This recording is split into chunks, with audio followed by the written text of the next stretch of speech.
Hello everybody! Here we are in our interview series with Kevin at the Phoenix Truck Driving School where he's doing his CDL. So today is day 5 of week 4. Kevin, how was school today? Well, school today was interesting. I am testing on Tuesday of next week. Today is Friday, so I really want to get some more time driving. And as it turned out this morning, after we did roll call, a bunch of us marched into the senior instructor's office. There was like a lineup, 6 a revolt? guys. And we're all like, we need to get more driving time. Did you have picket signs and stuff? Nope. We want to drive! We want to drive! So then, back out in the yard, did our inspection. I'm sorry. What? How did they react? What did Reacted they well. Yeah, we'll see what we can do. We'll see what we can do. We'll see what we can do. Okay. Back out in the yard, did our inspection in the dark, and then I was way down the list for doing maneuvers, like, I don't know, 11 or something like that. Because the list came out while I was doing the inspection thing. And anyway, after the inspection, the first guy got in the truck to do maneuvers, and instructors came out and started calling names, and I was on a truck. Woohoo! So I went for a ride this morning, and I hadn't gone out with Paul before, one of the instructors. We had encountered him on the range. Mm-hmm. So he would say, back up, or turn now, or, do this or do that. So that's all I knew about Paul. He's ex-Army. He used to drive for Swift. He was a flatbedder. And so I didn't know what to expect. And in the truck, he was very quiet, very calm. Like, we're going to turn right up ahead here, and, make sure you watch this and that. Make the turn, blah, blah, blah. And it was all very calm and peaceful. The first guy in the seat had a couple of rough moments. He's off to a rough start, but he handled the truck very well, very smooth shifting, good braking. No safety issues. Like, I didn't feel at any time he wasn't in control of the truck and we were going to get in trouble. So it was good. And the route we took... and Paul was calm through it and a good teacher. Through the whole thing, the whole ride, all morning. Did he ever grab the stick shift? There was one point where the next guy had a little trouble because that guy had never driven a stick before, and this was like his 3rd or 4th ride. Okay. And he had trouble. I think he missed the spot. He was putting it into the wrong gear. So we were rolling right up to the intersection when Paul just grabbed it and pulled it in, and everything was okay. And he knew what he did wrong, so it didn't happen again. Okay. But there was no drama around it. Nice, yeah. So the route, we went north from the school, down Buckeye, got on the 202 freeway, head south a couple of miles, take a right, and do a big square, come back to the 202, go north, and onto Buckeye again, east this time. For those of you who hook around and back to the school. And I just want to say, for those of you who might not have been watching our other videos in this series, though of course we highly recommend it, we are in Phoenix. Mm-hmm. So those directions are in Phoenix. You can look it up on the map. Okay, on with the story. So the first guy did all that, and then we pulled up on a side street very close to the school, and we were going to switch drivers when the instructor got out of the truck. He says, I'm going to go check out that porta potty over there. So we made a little pit stop. It was a construction site. There was a porta potty next to right at the street. So we went and used it, and there was a guy there, and he was cool with it. I guess he had the route laid out pretty nicely. I think that he intended to stop there, yeah. It was either that or go another block and park on the street, and everybody runs into the school, which is a lot more time, a lot more trouble. Right. So we had a pit stop. That was good. The next guy got in the truck, and he was the guy with very little experience, but he was super alert. He was talking through the moves, like, I'm approaching railroad tracks, I'll roll the windows down, I will check traffic, I will look both ways for a train. As I cross the tracks, I will check again for a train. I will do another traffic check, and now I will check to see that the trailer has crossed the track successfully. Wow. Yeah, like, just rhyming it off. That's actually a pretty good idea. Yeah. Same route, Yeah. Off we went, down and up and back, and parked in the same spot. Porta potty for everybody. But there was only 3 of us in the truck. Usually there's 4 of us stuck in there with the instructor. So because there's only 3 of us, we went on a nice long ride. It was a, you know, you weren't just like going around the block 3 times and then the next guy goes around. So between, I guess,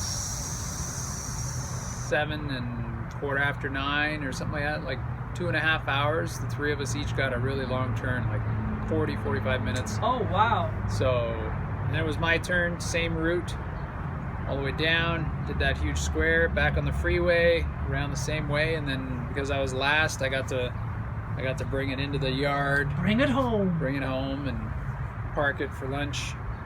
And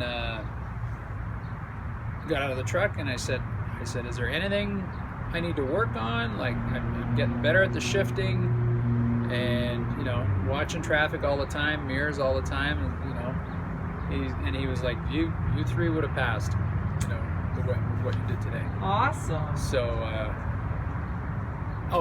new thing I tried. When the first day we got a bunch of papers on, you know, rules and this and that, and it had the shift pattern. Yeah.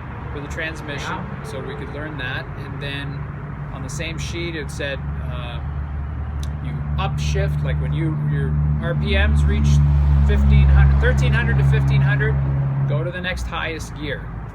So that's how you shift going up. When you want to downshift, you want to be at about 900 RPMs, and then you shift into the lower gear, revving the engine so it'll drop into the lower gear. You rev it up to about 1500. So downshifts take place when your RPMs drop down to 900 RPMs and you're slowing down. Okay. Double down at 600. I'm thinking double down. So today I learned double down and I got to practice it. And the first guy at the wheel, the instructor told him what to do. So let's say you're in 7th gear and you're going slower and slower. The RPMs hit 900. You should have gone to 6th, but you decided, no, it's a lot of work, 7, 6, 5, 4. So from 7, if you drop it down to 600 RPM, you can take it out of 7th, move it over, rev the engine, and pop it into 5th. Oh, so wow. You're taking 2 gears in one move. Oh, wow. So it saves you all that work, because when you're in 7th gear, you're doing like 45 miles an hour. You've got to come down all the way down to 3rd gear by the time you come to a stop. So that's a lot of right, and double clutching every time. Double clutching and revving the engine every time, and stepping on the brake because you're trying to slow down before the intersection too. So that's a lot of this and this and this and this. Just double down. So once the guy learned it, he just kept doing it. He's like, and the instructor's like, hey, you should be gearing down now. I'm going to double down. So you wait an extra, until the RPMs drop even more, and then just skip a gear. So he was doing. I'm like, I got to try that. So. And you did? I did. I tried it a couple times. When you're in the high range, I was in 6th gear. So I was in 6th gear. So 5th is here, and then you slip the selector down and go down to 4th. So I'm like, I'm in 6th, I'm going to go to 4th. So I hit the clutch, brought it up, revved the engine, dropped it down. I didn't hit the selector. So now I'm in 8th gear. Oh, no. And he's like, don't do that. I said, okay, let me get this right. So I screwed it up the second time I tried. Second time. The first time I was like, was I 5th, and I went to 3rd. So I flipped the selector, 5, 3, and rev it, let the clutch out. Boom, you're way down. Now you're like, you're ready to stop. That's how low 3 is. You can be in 3rd when you come up to the intersection, and then just when you stop, drop it into 2nd, and you take off in 2nd. But from 6th to 4th, I still had a long way to go. I just wanted to practice it, see what it would do. So of course you did, honey, because that's what you love to do. So I missed going into 4th. But Tuesday, was it Tuesday or Thursday? Yesterday I went for a ride, and 4th was so hard for me, shifting up from 3rd to 4th or shifting down from 5th to 4th. I kept, I would get it into 4th and it would start grinding before it would drop in. So it was really hard to synchronize the RPMs on 4th gear, and 4th gear was giving me all kinds of trouble. And today on our ride, we took the truck that they use for the exams. Not the two regular trucks that everybody goes on rides for. Today we took this truck because there are no exams lined up. And we went out in this truck, and it's probably the most roadworthy. The transmission in the other two trucks, when it's in gear, you can still do this. There's a lot of play and slop in the linkages. This truck is tight. Nice. So you can find the gears very easily, and it seems to synchronize the gears a little bit better too. So you don't have to pay as much attention to what your RPMs are at when you drop it into gear. I still had a problem once or twice getting it into fourth, and a couple of times it slipped into fourth, and I was surprised. I was like, "Is it in?" So I like give it an extra tug. Like he's like, "What are you doing?" It's in fourth. Yeah, it's in fourth. Just making sure. Like that Double checking. It was too easy. I just popped right in. Interesting. Well, and we mentioned in a previous video, Kevin talks a lot about the shifting and the clutching and the this and that, but truthfully, I'll be in an automatic when I he's start going to working. end up in an automatic. All the big companies, they're basically all automatic now. But there are older trucks or there's specialty trucks. So if you have an interest in being able to do standard, then that's a good thing to learn. But don't let this freak you out, because basically all new trucks, that the big companies buy, they're all automatic. It's just another skill. And you think it's fun. You love learning stuff like that. Yeah, it's a good skill to learn. Yeah. It's interesting how the truck works and how things fit together, and how you perform the maneuvers and everything. So that was the drive this morning. Came back, had lunch. At 9:30 a.m. At 9:30 in the morning we had lunch, and Yep. then I was waiting to see if I'd go out again in the afternoon. Hoping. So back on the range, I saw where my name was on the list, and then they came out and started calling names, and I didn't go. Darn. So, but I did get to perform my maneuvers very well. The offset maneuver. Wait. Question first. The other guys that were there this morning at the office saying, "Hey, we really would like to go out." Did they all get to go out? Yeah, we all got to go good. out. Okay, Yeah. that's good. All got a ride. Yay! And then, so I did my maneuvers on the offset. I did have to correct. I was in the box, but pretty crooked, so I straightened it out, brought it right back. Everything good. Had to do the parallel parking, got it in position, walked it back, and then I brought it in. I thought I was in pretty good shape, and then when I got out to check, I saw that everything was in the box, but once again my trailer was kind of in, the tail of the trailer is in a little more, so I figured it out though.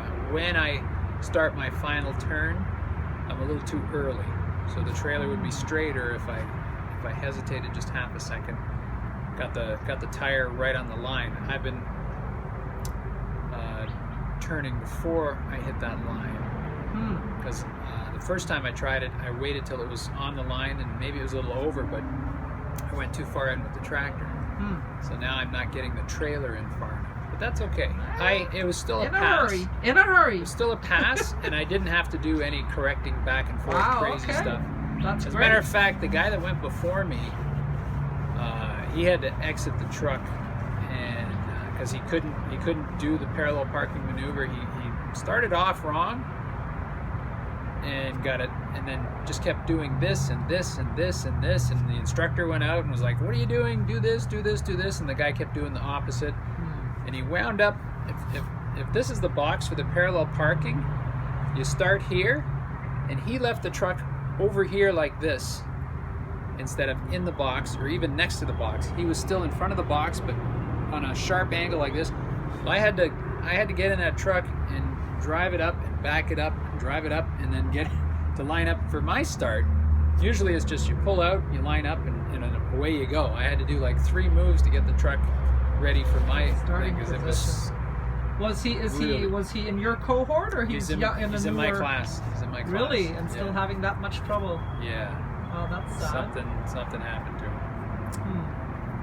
And so I did my maneuvers, and then hung around right to the end. It was like 10 after 1, and I checked the list, and a lot of people were on the road, and a lot of people had already left for the day. Oh, are you lurking? You lurking around again? Yeah, and then somebody was getting their final test. Yeah. And they had to use our truck to do the 2 maneuvers.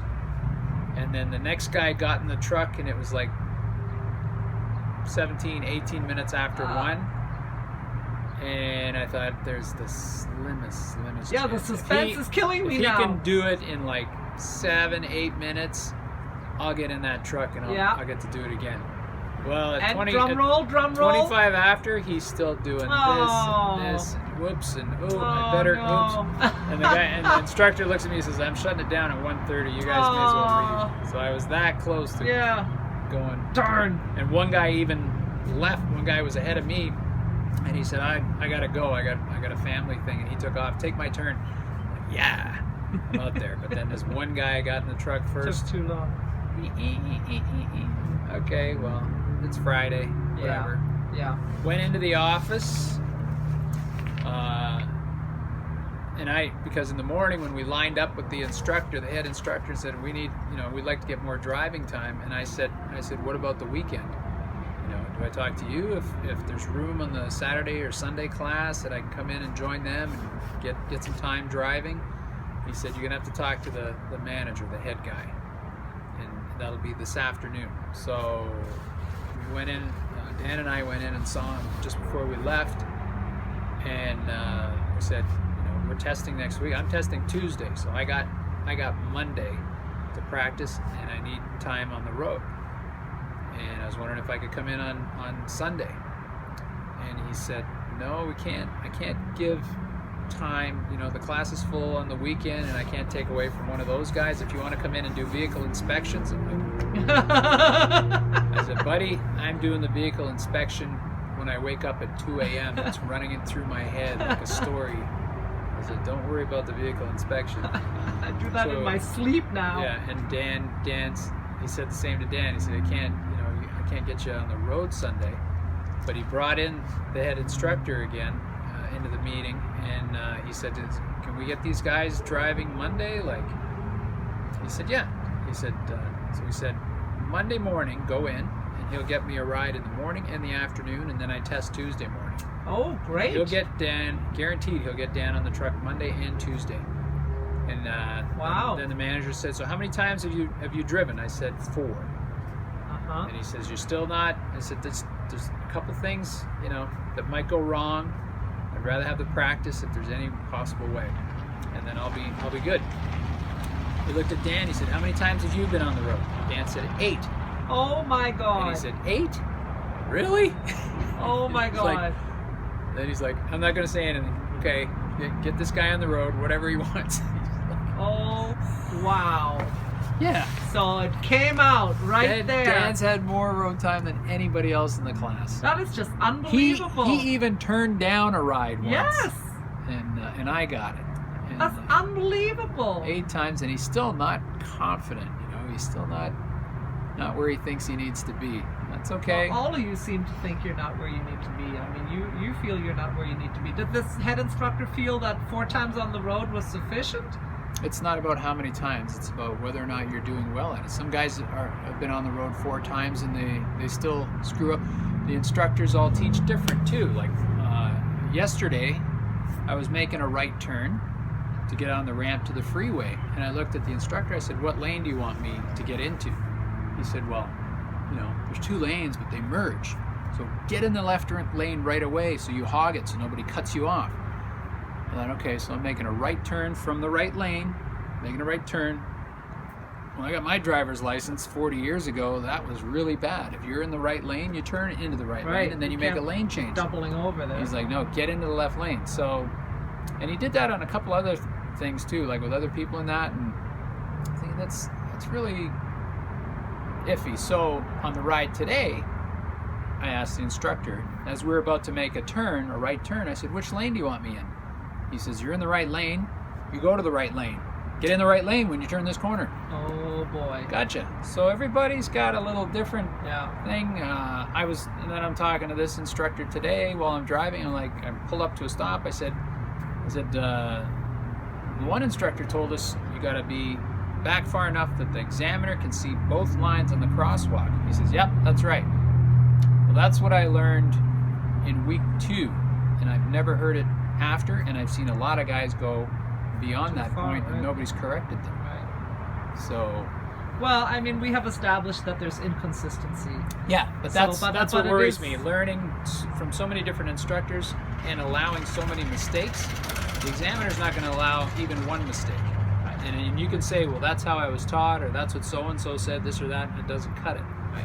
So I'm going to do some reading on, the list of things, like they want you to do this turn, they want you to do that at a railroad crossing, and I'll study all the rules and everything that I can, and then I'll get 2 rides Monday, and it should be good to go. I'm still like totally shocked that you got 4 times out and Dan got 8 times out. And I mean, I don't begrudge Dan his 8 times out in any kind of way, but I'm saying it's like, it's so weird. And we talked about it previously in this interview series, how he just seemed to have like this magnetism for being called to the truck, because he was even nice enough, to turn it down. Yeah. Because he realized that somehow It's not fair to the others. everybody was offering him to go on the truck. Vladimir went out today, and he said it was only his second time. His second time. I don't think he's counting the first time. Oh, around the square. We went out last week his first time, he didn't even get a block and a half, and they stopped him. So I don't know if he's counting that one or not. If you do, that would mean today was his 3rd time. Yeah. But he's got all his hours. We all got 160 hours today. Well, that's why I was asking, if the instructor explained sort of their MO, is it everybody should have a minimum of X amount of times out in the truck, or it's just completely arbitrary, or is it a pattern? like? But he also seemed a little surprised to hear 8 and 4. Yeah. Yeah. Okay. But then he said nothing. Right. He's like, oh, look at that bird out there that just flew by. Squirrel. I don't know. Interesting. So Interesting. The one fella tested today. He was the first one out of our class. The classroom there was 10 of us week 1. I thought yesterday somebody tested from your class. No. Or he wasn't from your cohort. No. The first guy from our classroom group tested today, and he tested at 12:30. So we got to see him do the inspection and the maneuvers. Yeah. When we left at 1:30, he was pulling out for his road test. So we will not know until Monday if he passed or not. And if he passed, he won't be there. Right. He'll go from the road test right to motor vehicles, get a CDL, and he'll be gone. Wow. We probably won't ever see him again. And that's how it's going to go over the next week. People will get tested. One guy's testing Wednesday, so he said he's not even coming in Monday and Tuesday. Well, And if I'm gone Tuesday, I said I'll never see you again if that's the case. So well, you should get people's contact information. Yeah. That would be good. You guys can check in with each other down the road, see where everybody is, build a network, right? Good to be networking. And yeah, I mean, you can Facebook friend people and just kind of see where their lives go with trucking. Yep. It'd be interesting to see, because several people have talked about their plans with it, and they're actually quite varied. So it would be interesting to follow up. Yeah. See what they're doing. Okay, well, anything? So you won't know about him. Oh, you were talking about the guy with the big grin yesterday who passed. So I guess he was not from your cohort. No. Okay. All right. Anything else? Nope. Nothing else? Did my vehicle inspection this morning and ran through it this afternoon with Dan, and we both got it down pretty good. Okay. Ready to go. People called us brothers again 2 or 3 times today. That's so funny. Yeah. That's funny. Anyway, all right. We have plans this weekend. We're gonna head on down to Tucson and see some family. And Sunday, you were hoping to drive, but you're not. Right. So maybe we'll make you up. Maybe we'll get some boxes from Costco and build you a little truck here, and you can sit in there and practice. What do you think? Yeah. See how much that grinding I can do in cardboard. Yeah, it's a good idea. Yeah. We could market that. What did they? Oh, I don't think we ever got that on video, did we? When the guy at the beginning was saying, yeah, you can practice the stick shift thing at home. You just use a toilet plunger while you're sitting watching TV. Yeah. Just do this. Pretend you're clutching, watching. Get You know, when the commercials come on, yeah, go faster. get the toilet plunger into Yeah. your living room. I was like, I don't know if the spouse would be into that. Just practicing, honey. Yeah. Would you like some popcorn with that? Anyway, all right. Well, listen, thank you so much for sharing your day with us. I hope that all of you watching are getting something out of this. You know, we want to be able to give you a little peek into what happens at a CDL school, particularly this one here. And thanks, Kevin. You're welcome. Yeah, we'll see you again. So, hey, if you liked our video, if you got something out of it, even if we just, you know, made you smile, please give us a thumbs up. And you can put questions below, comments below, tell us what you're thinking, ask us questions that we might not have touched on yet. You know, we'll try and get that answer to you.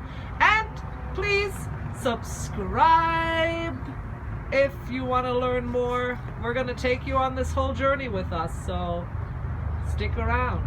And that's it for today from Kevin and Tanya with love. Bye.